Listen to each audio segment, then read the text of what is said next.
Basically, this project is drawing all of the UK cities. It's a mammoth challenge, but it's something that I'm really excited about.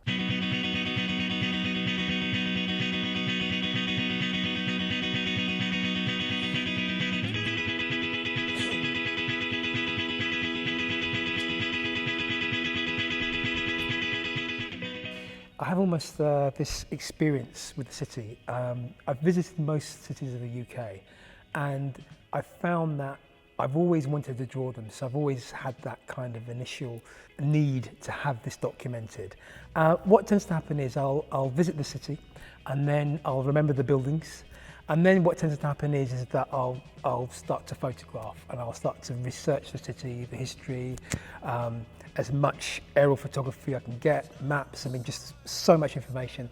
And then I'll start making trips, and then I'll start with the actual city centre, and then start to slowly, the city will slowly emerge, and then it will start to get bigger and bigger. Watching all the people dance is fun. Watching all the people dance is fun. Watching all the people dance is fun. Watching all the people dance is fun. I might have a go myself later. I might have a go later. I might have a go myself. It first started when I was probably about 3. My mum used to take me on bus routes because I was very fascinated as a child to be on top of a bus looking down. Another thing that also used to happen is that I used to have ants, and I was really fascinated with ants. I used to have an ant colony. It's almost what I'm doing now. It's this looking down and having this grand vista of being able to observe something in its full entirety, and I think that's probably the beginnings of it. Watching all the people dance is fun, yeah. Watching all the people dance is fun, yeah. Everybody here's so gentle, everyone's gentle. I had basically been doing this in many sort of jobs. It's like a creative outlet for me.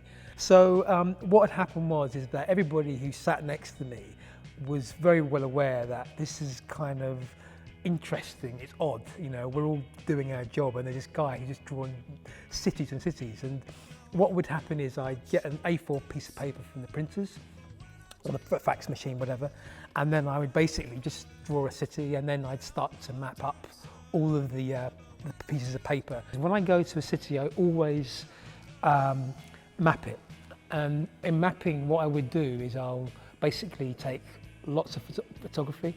I'll also run every day around the city, so I'm constantly getting familiar with it.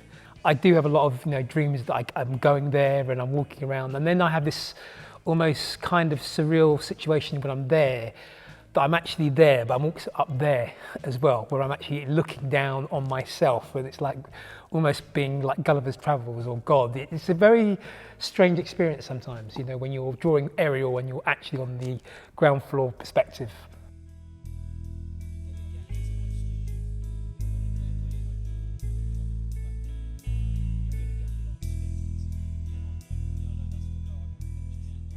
My passion is cities, and it would never stop within the UK. It's a global thing, you know. I would like, you know, in 50 years' time to say I've drawn the world. That is the ultimate dream, and it isn't impossible. So yeah, as big as it could be.